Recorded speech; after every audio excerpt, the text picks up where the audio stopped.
In the Cave, KKLH, Marshfield, Springfield, a proud member of the Kansas City Chiefs radio network. Touchdown, Kansas City! Now, it's time for Ned Talk.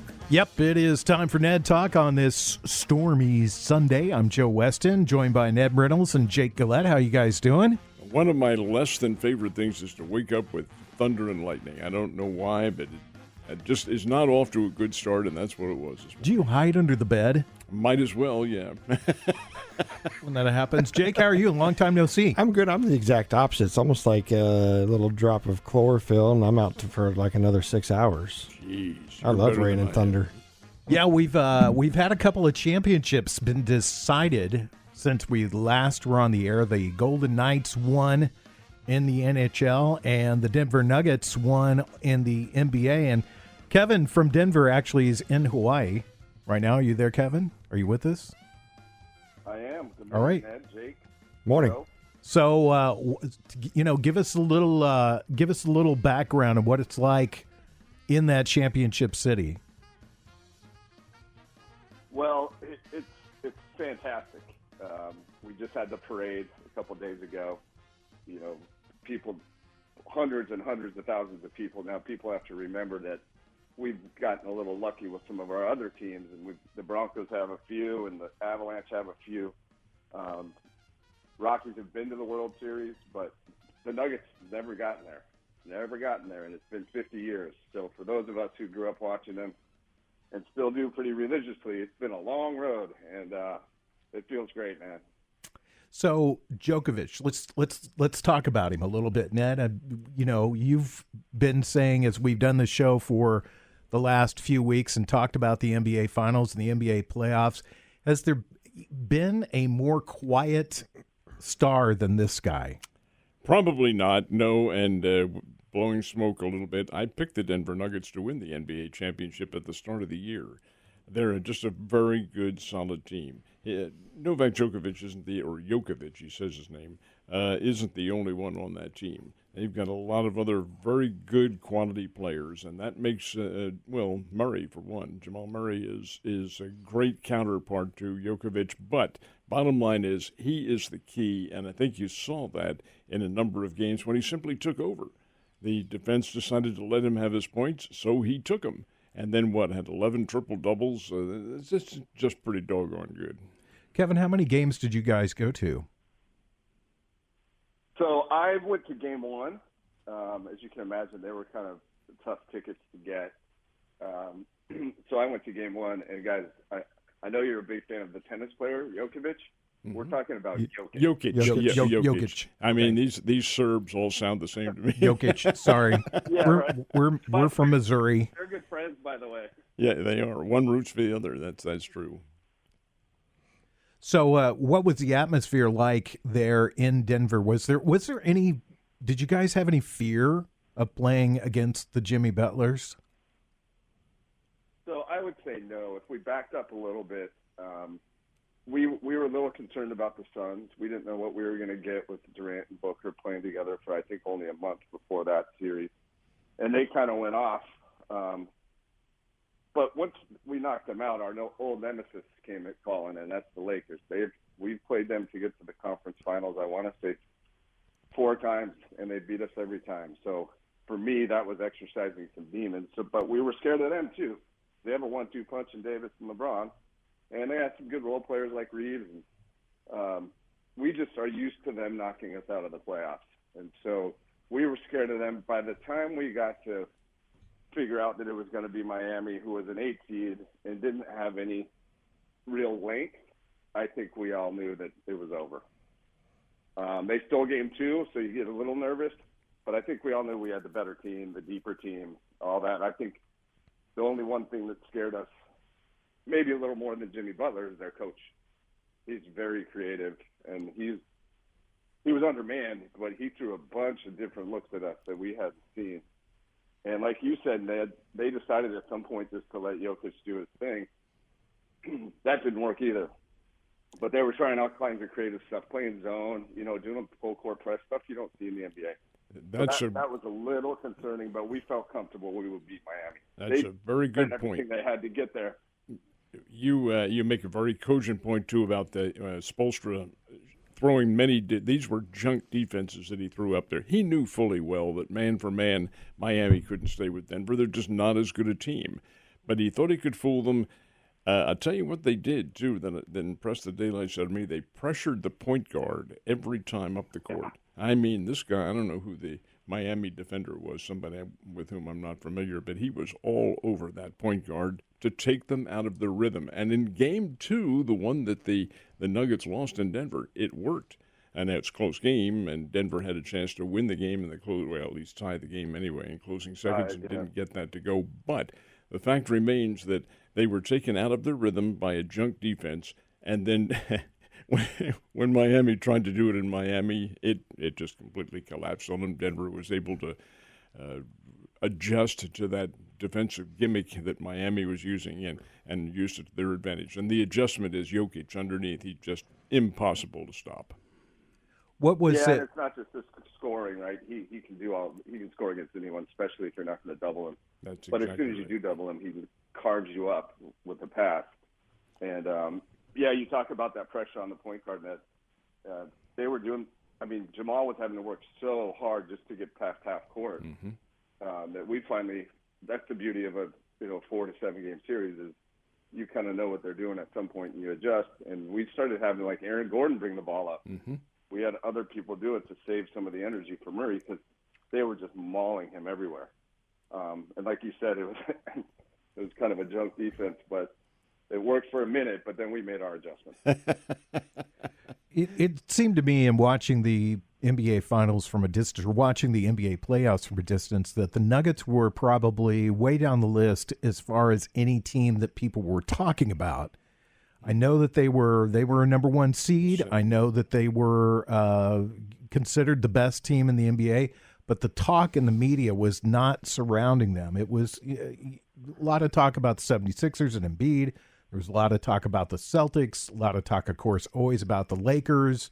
You hear talk about the Warriors. But the Nuggets just quietly plodded their way. I mean, they really didn't plod. Were they even challenged at any point during the playoffs, you think, Kevin? So in the playoffs, no. And to your point, to take it even a little further, Joe, is that, no one was really ever catching us for the 1 seed. I mean, early in the season it was kind of close, but at some point it was up to 6-7 games. And Memphis made a tiny run, but we never felt challenged there. But I'm glad that you noticed that national outlets were not talking about the Nuggets. We were not favored in the Phoenix series. I think we were a toss-up for the Lakers series. And I don't know why that is. I mean, of course, we all understand the crossover markets, quote unquote. But it was starting to. It almost got to the point in Denver where we were getting so tired of them not talking about it that we were talking about it too much. And I think everyone was kind of offended by that, which helped motivate them. I think also the entire team, including the staff and the fans, were kind of. Shall we say, PO'd that Jokic was not the MVP. He's clearly the best player in the league, and I think they just didn't want to give it to him 3 years in a row. But that, I think, they kind of wore on their sleeves as well. Kevin, I'll tell you, being a media or former media member, I'll tell you exactly what it is. They are not a sexy team that the media likes to talk about. Why? Because it's the city of Denver. It's in the outer Midwest, so to speak. And it's not New York, and it's not Los Angeles, which is where the media centers are. And since their team, Los Angeles was in it, and the New York Knicks were in it too, as well, as were the Brooklyn Nets. But the fact remains that once those teams are out of it, then they concentrate on the geographic area where they are. The media is very, very much a Homer-like atmosphere because they know where the media outlets are, the key media outlets. And Denver and Miami was a TV network's nightmare. I mean, these are not major. Well, Miami's a vacation spot. That's not a media center. And Denver, while it's a fine city, great city, and a great vacation spot, it still is not a media center as such. The media in our country, I'm on their hate list at the moment. Being, heck, I've been in the business for 65 years, and to see the way they operate now just really galls me no end. But that's one you've just pointed it out. That's one of the keys right there. They didn't get any publicity at all. You're listening to Ned Talk, your local live sports talk show. Jake Gillette, Ned Reynolds, myself, Joe Weston. Kevin is with us today. He's in Hawaii, but he is lives in Denver.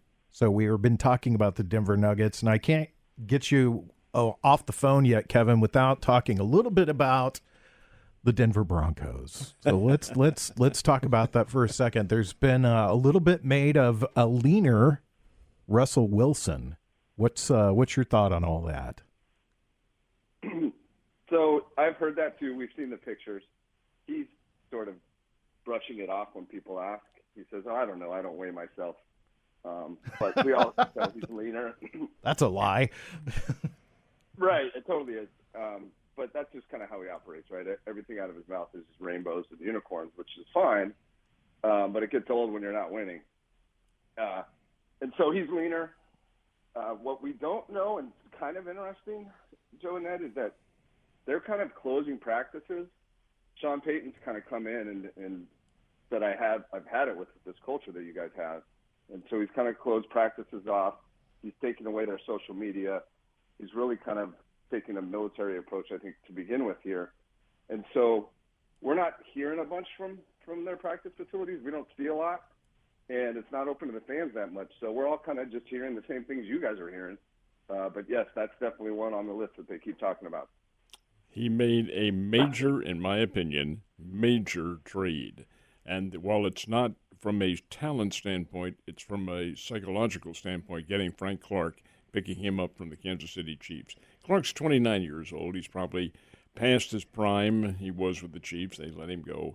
But to get a guy from your key rival in a division, I thought was a brilliant move by Sean Payton. Just an absolutely brilliant move, and I think that will come back to benefit them. They'll be a better team from what they were last year. Do you think Sean Payton? Glad you mentioned that. I'm sorry. Sorry, so I just wanted to piggyback on that, Ned. I'm glad you mentioned that because that kind of flew under the radar here, and partly because we're in the middle of the Nuggets stuff. But when I saw that we traded for Clark, even my 10-year-old son was like, "Dad, he's awesome." So I think we're pretty excited about that. It was a good trade. It just didn't get a whole lot of pub here because we were busy. What do you think that the addition of Sean Payton and this super staff that he's been building is enough to overtake the Chargers and the Chiefs? I would say in order, yes and no. Yes, I think we can be better than the Chargers. I don't think it's much of a leap to overtake them, even though we all love Herbert and their roster is pretty dang impressive. We always kind of feel like they're still little brother to us, and we don't fear them. And I think the upgrade in the roster and the coaching puts us behind the Chiefs. I don't think we're that close to the Chiefs, but I do think if we finish second to them, we might be a playoff team. Oh, I think so. So who's more popular in Colorado right now? Is it Sean Payton or is it Deion Sanders? Well, you're probably asking the wrong guy for the line.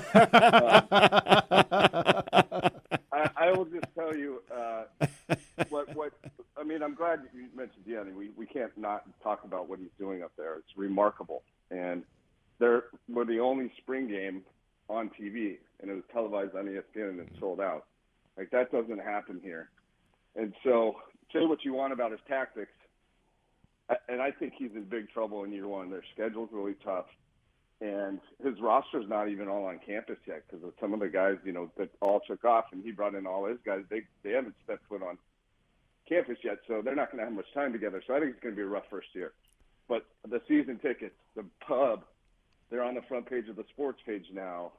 Just all the attention they're getting up there. He's already paid for his own salary, I'm sure. And so if I'm a CU person, I'm excited. I got to tell you, I think there's a chance this all blows up in their face. Boulder's an odd place, and they don't typically prioritize sports up there. It's a very unique town. I don't know if this is going to play well if he starts losing. And so we'll see, but there's no doubt what he's doing was pretty uncharted territory. So all the buzz around it was probably worth it for them no matter what.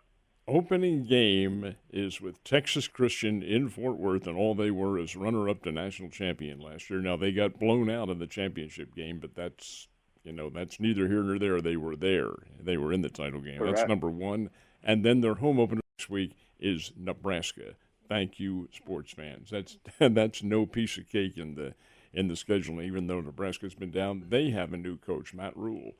This will be very challenging. I agree with you. Deion Sanders, and it's 71, Kevin, 71 players who left the team. 71. And you That's have unbelievable. to. Yeah, that is. That's never been done before. Now, and many of them after the spring game.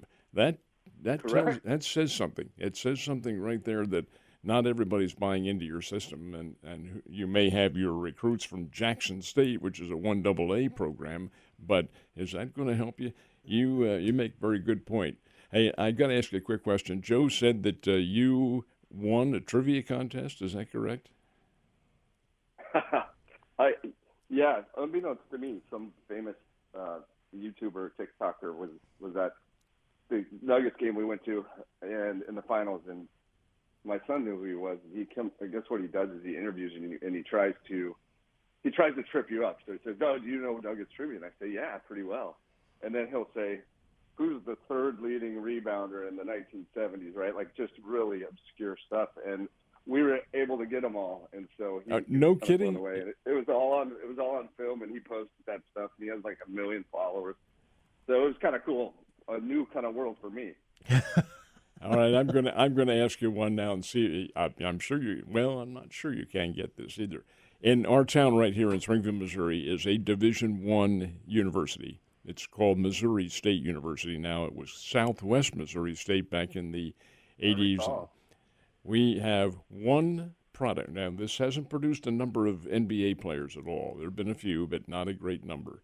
One of them did play for the Denver Nuggets. Do you know who it is? Wow. I give you the era. It was the early 1990s. Early 1990s. God, they were not very good. And I'll give you a further hint, too. He's on the same teams with Alex English and those people. His son, this individual's son, is now a top player in the NBA. Bum, bum, bum, wow. Bum, bum, bum. His son, I mean, it can't be Kenyon Martin Jr. Nope. He's not. Nope. He went to Cincinnati.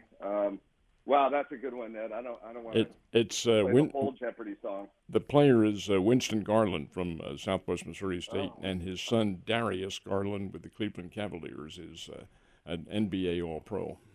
I'm sorry, Well Kevin.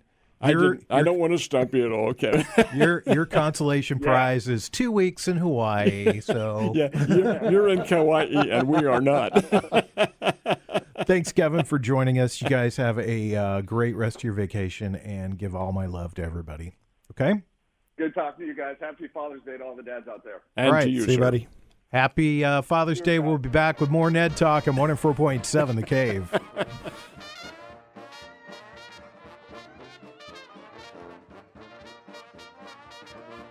You're listening to Ned Talk on 104.7 The Cave, part of the Kansas City Chiefs radio network. Back to Ned Talk on 104.7 The Cave, a proud member of the Kansas City Chiefs radio network. Happy Father's Day. Hope everybody's having a great day and enjoying yourself, enjoying your kids, enjoying your family, enjoying your father, all that. Have a great Father's Day. Ned Reynolds, Jake Gillette, myself, Joe Westen, sitting around talking sports. We should mention, before we go much further, that we have our Chiefs Happy Hour coming up in July. Danon Hughes, Mitch Holtis will be here at the, it's called The Dive on Patton Street. Used to be Patton Street Alley. And we're going to be there, and we're going to have a good time because it is always a lot of fun. Ned will be the host for the event. Tickets are available right now online at 1047thecave.com. All the information about the event, prices, where it's at, the time, what you can expect. It's all on our website, so that's the place to go. We'd love to have you out there. It's usually a pretty sold-out crowd that we get for that. You have to mention the date. You haven't done that yet. It's July 16th. 18th is July 18th. So we would love to see you out there for that because it is a lot of fun. So let's talk a little bit about the Kansas City Chiefs because get Jake's perspective because he hasn't been with us, and I'd love to hear from you. You're one of our Chiefs homers, so I want to hear. So I want to get your thoughts on what the Chiefs have done this offseason. Well, first of all, I don't know how they did this, but they pulled off, for those that travel like myself to the games, we have 0 noon games on Sunday this year. 0. 8 of our games are the only games that's on TV at one time. And it's so funny because people give me so much credit on the Facebooks where I can't be happy, right? Here we've won the Super Bowl twice in the last 5 years, been there 3 times. But then, like, what we've had is the product of what we've always wanted, right? Which is the best team in the NFL. We have the best player in the NFL. We have the best coach in the NFL. Like, we have the best of the best, but now we're giving it up because now they're prime time, right? And we've seen this happening, Ned, over the last couple, 2 or 3 years, where it's like a lot of Thursday nights, Monday nights, Sunday nights. Now we only have, I think, 2 Saturday or Sunday games, and they're at 3:25. Jake, it's what happens when you have a marquee, in fact, an all-time player, and Mahomes. Everybody wants to see Mahomes. Now, keep in mind, this is a mid-America team. Kansas City is hardly what you would call a media outlet, but you do have the one singular figure, and the team has won. And I think the networks have seen, hey, this is a ratings bonanza here. We've got to get this team on the air, so they're doing that. They're bringing them in, putting them in the time. Now, I'll tell you why it rankles me.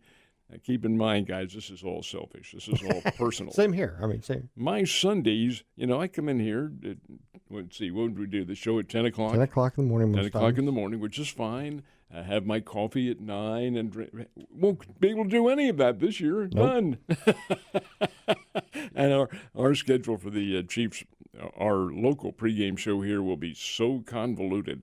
Maybe at 5 o'clock on some afternoons and 1 o'clock on some afternoons, and who knows what it'll be at night when they have the 7 o'clock games on Monday night or whatever. It just all thrown out into the wind because of Patrick Mahomes and what skills he brings. For sure. And the other thing, too, I was thinking about, like, here we were all excited. We knew when they dropped who our home games were going to be, and the Dolphins were one of them. So as a Chiefs fan, we're like, oh, Tyreek Hill's coming back home, right? Because of all of the jabber and then they throw him to Germany. Like, that was one thing, because there was the Bears and the Lions were the 2 home games that I thought, I could go without seeing that. Send one of those 2 teams to Germany. Oh, no. That was one of the first games they announced, Joe. It was going to the Dolphins Chiefs home game in Germany. In Frankfurt, Germany. Hey, Joe, while you have the computer up there, will you look and see what time that game starts? 8 a.m. That means we are here at 6 a.m. Yeah. 6 a.m. on that Sunday, and that's when October. Will be week 9, November 5th. Okay, so Bloody Marys? Oh, it had to be. That's it's not coffee. It's Bloody Mary. That's right. At that time. Yeah, that's one of the things I always check too is the schedule to see, because I do a live music show from 8 to 11, and when we expanded to the 3 hours of it, I was like, well, that's going to be messed up by 5, 6, 7 shows this year, and I think the only one that's messed up is that November 5th one. And I promise you, Joe, the TV ratings on that will be the best they ever have for those early morning, those Sunday games in London or in Germany. We've talked a lot over the last couple of weeks, Jake, about DeAndre Hopkins. Obviously, there's a couple of running backs that are out there that are available. We've all kind of agreed that the Chiefs are not in the running back market.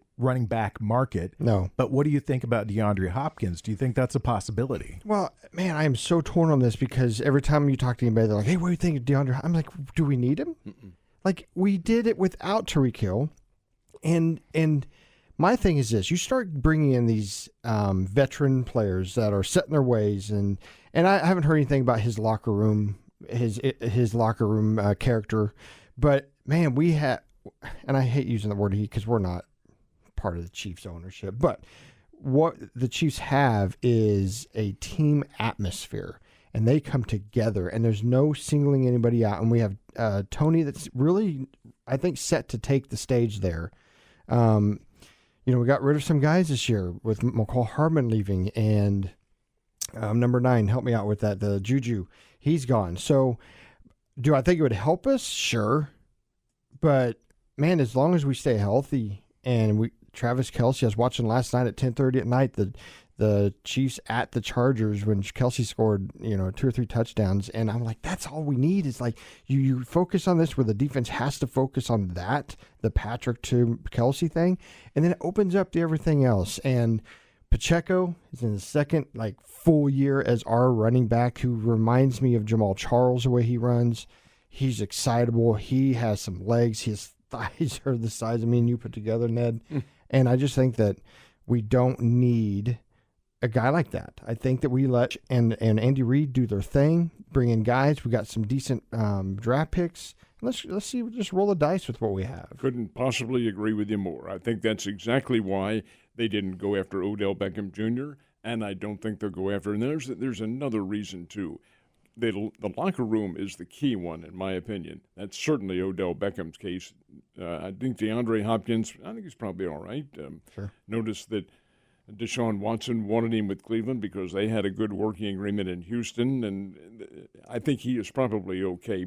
But what isn't okay is the salary cap, and they've got to stay within that. And now Hopkins is a free agent, so he can demand his own salary. He's not picking up anything from anybody else.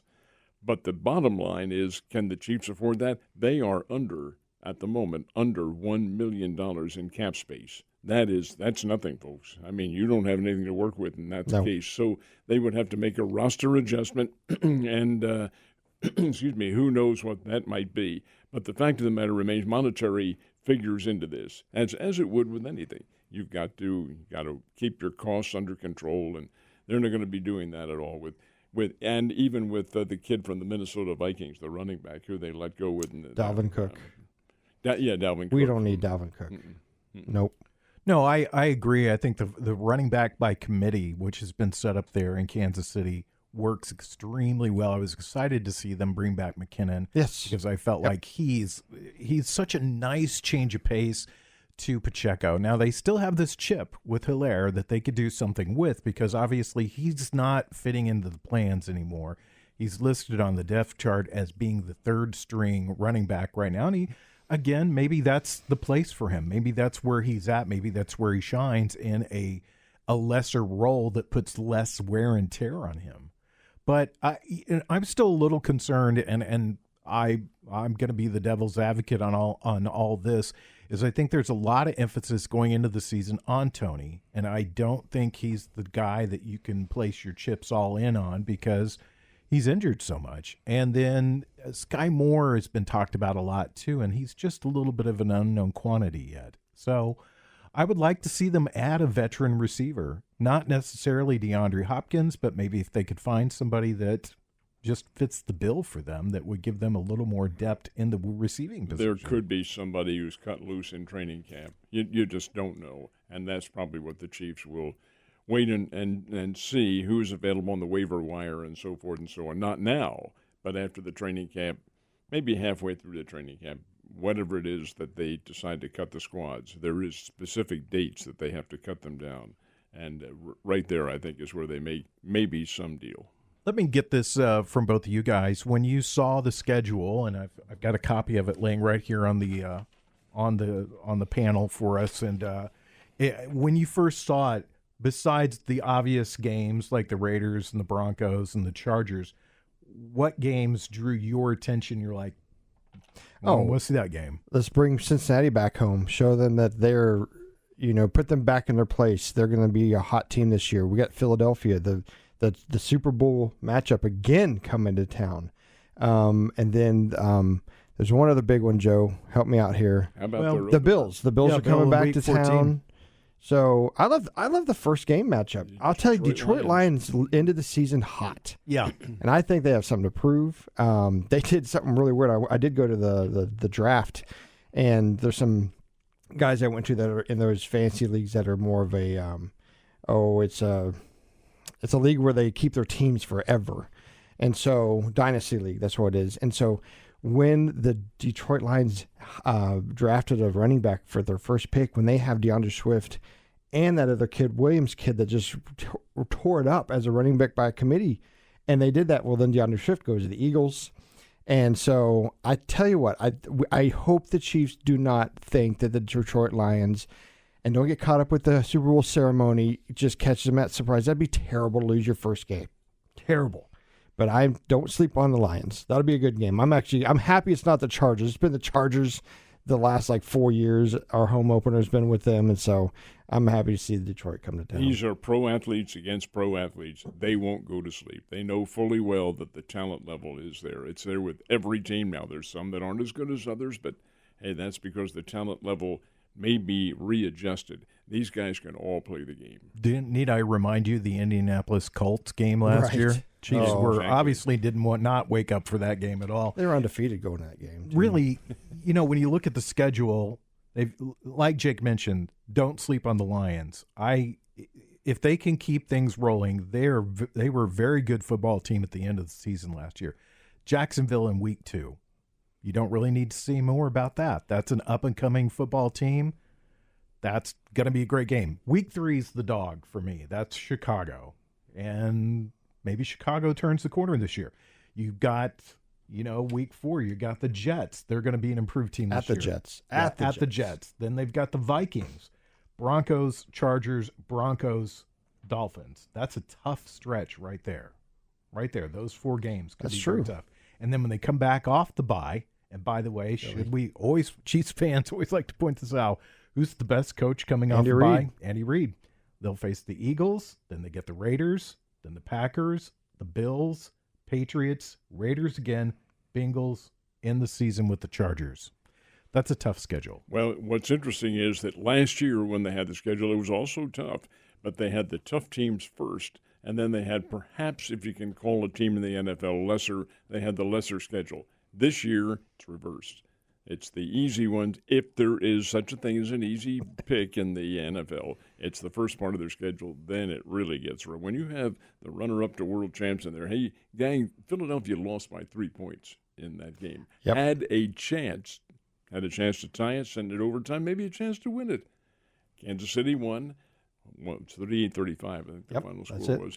And you're going to have a rematch, and Philadelphia's probably better this year. At least they. No, Philly is better. Philly drafted crazy. I'll tell you this right now. I think you see a rematch, Philly and the Chiefs at the Super Bowl, because Philadelphia, to me, is going to be head and shoulders better. That's scary. And that's kind of my point with trying to find somebody to add to your depth because the NFL is very much of what are the neighbors doing? What did the Chiefs do to become successful? And they try to do the same thing and emulate that, and you cannot sit still in this league or you'll get run by. All of a sudden you're a Super Bowl team, and the next season you're 3-13 or 3-14 with the 17 games. That's what the Rams did. Yeah, exactly. Of course, the Rams, like any of the others, had their injuries too, and that can happen. Yep. Rate of attrition's a big deal. And that's the thing that, the Chiefs have done extremely well on is they've been a very healthy football team over the last couple of years. Thanks, guys. We'll figure out something to talk about when we come back. It's your local live sports show, Ned Talk, on 104.7 The Cave.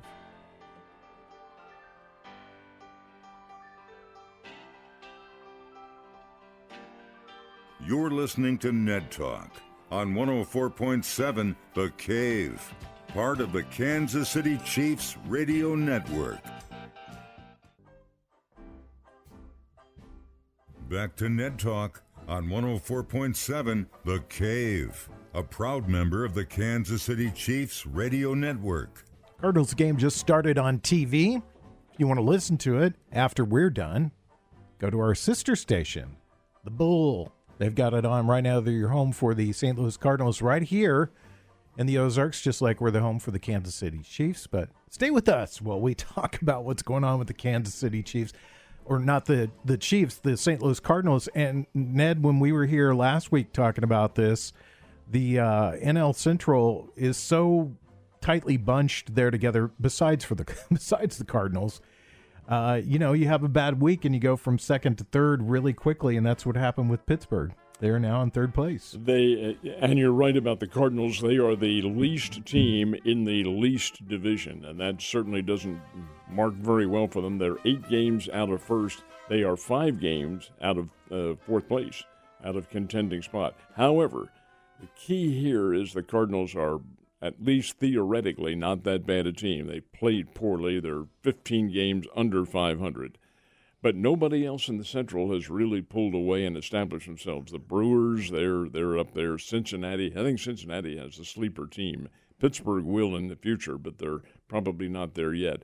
And then you have the Cubs, who are probably, that's who the Cardinals are trailing and hunting right now, and who they play in London next weekend. But the fact of the matter remains the Cardinals are simply a lot better as opposed to what they have done here in the early going. And I think they're going to come out of it. Now, do they come out of it to the extent that they can get back into contention? That's what remains to be seen. Well, I mean, if you want to be in a division where you can get back into contention, it is the NL Central because yes. I don't think anybody's a believer in Milwaukee. They're just 2 games over 500. Cincinnati leapfrogged Pittsburgh this last week, and they're 1 game over 500. Pittsburgh is 1 game under, and then you're looking at Chicago, and they're 4 games under 500 right now at this time. And the Cardinals have really been a disappointment. I mean, I think going into the season, and Ned laughs at that, disappointment I think is not a strong enough word, right? Understatement, yeah. But I think this is a division you could easily get back into, but that being said, it gets late awfully fast around here, and that's what's happening with the Cardinals. They are not yet at the mathematic halfway point of the season. They're not there yet. But it's not very far away. It's only, 6 or 7, 8 games, somewhere around there. And once you're in the second half of the season, then it's really tough to make up something along those lines because you have a limited amount of time, 81 games to get it done. And you're already, as this game starts, 15 games under 500.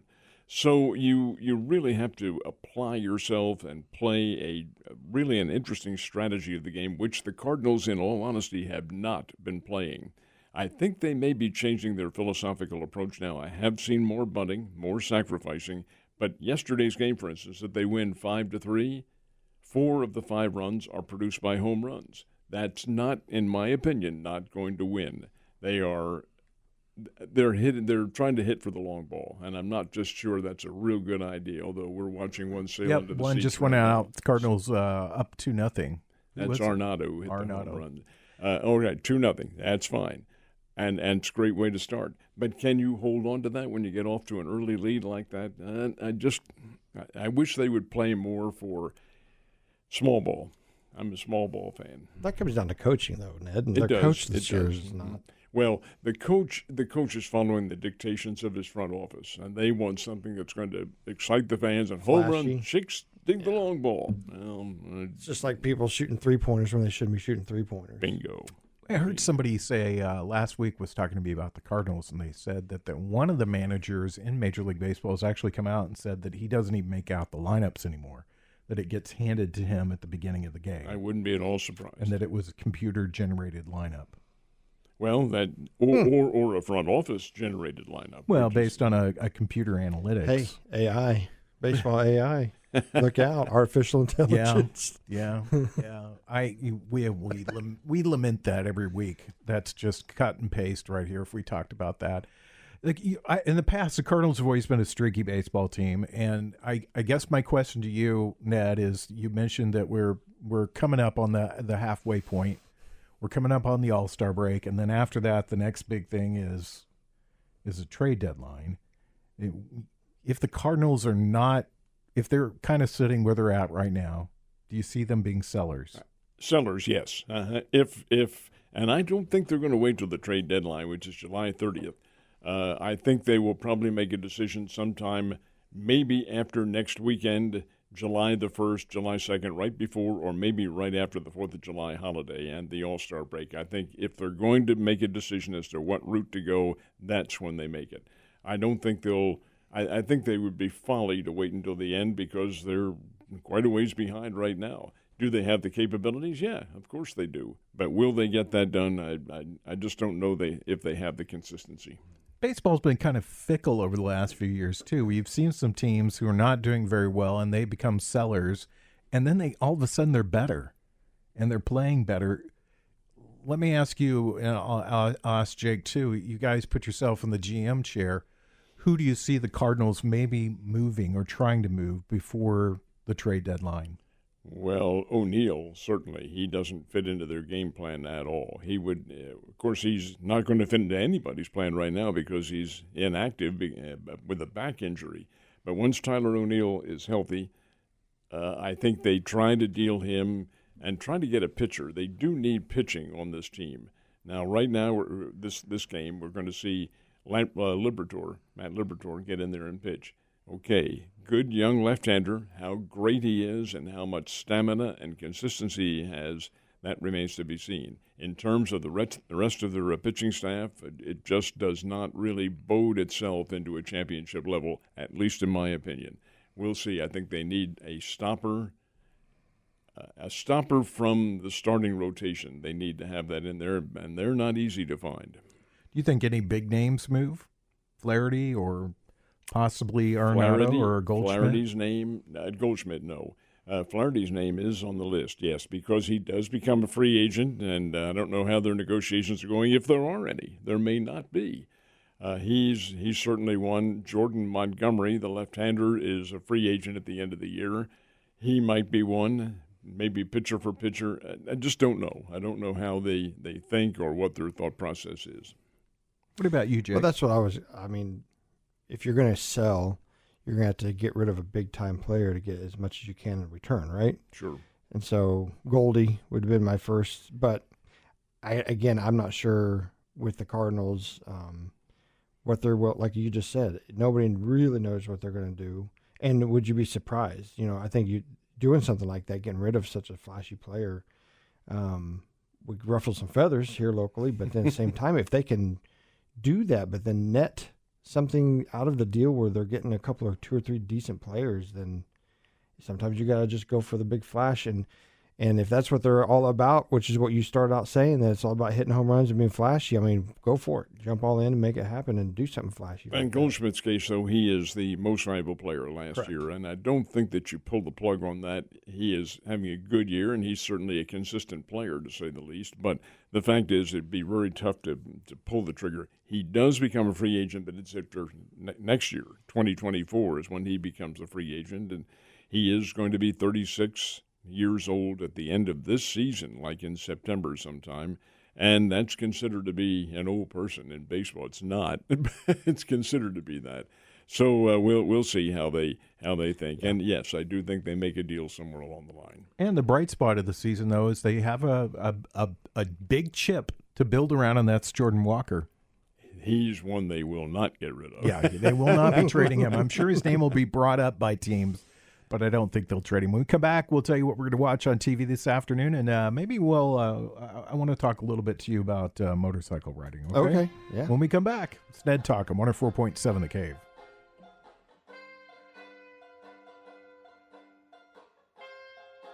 You're listening to Ned Talk on 104.7 The Cave, part of the Kansas City Chiefs radio network.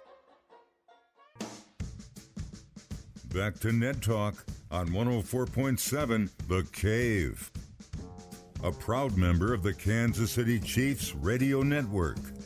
Some rain expected this afternoon. Warm weather the rest of the week, so it'll be that lovely Ozarks muggy weather. Ned Reynolds, Jake Gillette, myself, Joe Westen, doing Ned Talk. Jake, I want to talk to you for just a minute. You come here often on your motorcycle. Yeah. We've had a bad run here lately with motorcyclists being killed. We down in Aurora, a ride that we sponsored. Drunk driver crossed center line, killed 4 people. There's several people still in the hospital. A couple of kids were killed in down in Cassville, Berry County, and just what can you say? The signs say it all. Look twice, save some lives, and your thoughts on what's going on. I think I'm going to say it's 50-50. As a motorcyclist, you have to have your head on a swivel. You're constantly checking your mirrors. When you hit your brakes, you got to look behind you because, man, it's one of those deals where when you're riding, when I ride very defensively, you will never see me swerving in and out. These guys that just are stupid on their bikes, I'm a father. I've got a wife and kids got to worry about. So it's one of those deals where you always watch tires. You always watch people's heads and make sure they see you. You keep, all these motorcycles now have lights that flash and stuff like that. But, on the drunk driver side, there's nothing you can do about that, unfortunately. But on the other side, you stay out of, coming up 65 out of Nix, I'll hit the highway. I'm okay with that. But you won't very rarely see me in downtown Springfield. That's another thing. It's just kind of control where you're at and where you're driving. Some people do it to save gas, so they're going to drive anywhere they can to save gas. But as a motorcyclist myself, when I'm on it, it's about taking it easy and not thinking about much other than the people around you and getting to your destination safe. Just as an addendum to what Joe had said, I think my facts are right on this.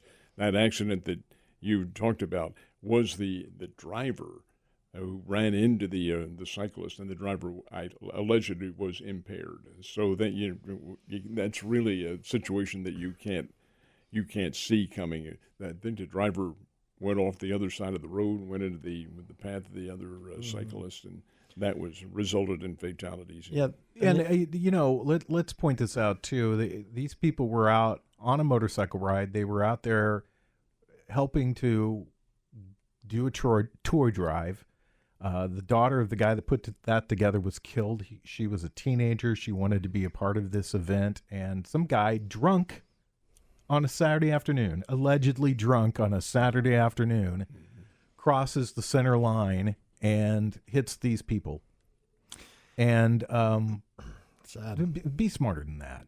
It's sad. You hear they're trying to do a ride for a cause. Now you're going to be riding for another cause. And so, it's one of those deals. I mean, there's a whole family of newlyweds killed. They were riding a golf cart and got hit by a drunk driver. I saw on the news a couple weeks ago. I mean, this is where it's at is, man, if you're drinking, this is not do it. Either don't be on your bikes, don't be driving a car. Yeah. Yep. If you're buzzed, don't do it either. That's it. I mean, it's legal to smoke pot in Springfield, and that's driving impaired. Just don't do it. Be smarter than that. There's Uber out there. You've got friends. Call a friend. Absolutely. Save a life. Maybe your own life that you're saving. So sorry to get all preachy on Father's Day, but man, there's somebody out there that doesn't have their child today, and that's rough. And I can't think of what it would be like if my child, who's sitting in the other room right now doing some work, if he wasn't here. So just be smart. I think that's what we're all saying here. So What are you going to watch on TV today, Jake? I'm going to watch the last day of the U.S. Open. It is primed for, you got two guys tied at 10 under, two guys tied at 9 under, and they're all top 10 players. So it's going to be good golf. And what's cool, it's in L.A., so it's 2 hours behind us. So what is it, 8 to 10 p.m. golf's on? That's I will watch it too, as long as I stay awake, because it may be 9 or 9:30, 10 o'clock when it ends. Of course, that's out in Los Angeles, 2 hours, 2 or 3 hours, 2 hours, 2 hours behind us here. So they are starting late. As a matter of fact, Wyndham Clark, who is one of the golfers tied for the lead, excoriated the Pro Golf Association, the people who put the U.S. Open on, for starting these things too late. Too late for them, even in the late afternoon teeing off out there. But you're right, it has been great competition. It was 4:40 when they teed off yesterday. Mm-hmm. Mm-hmm. It Our sure time. was.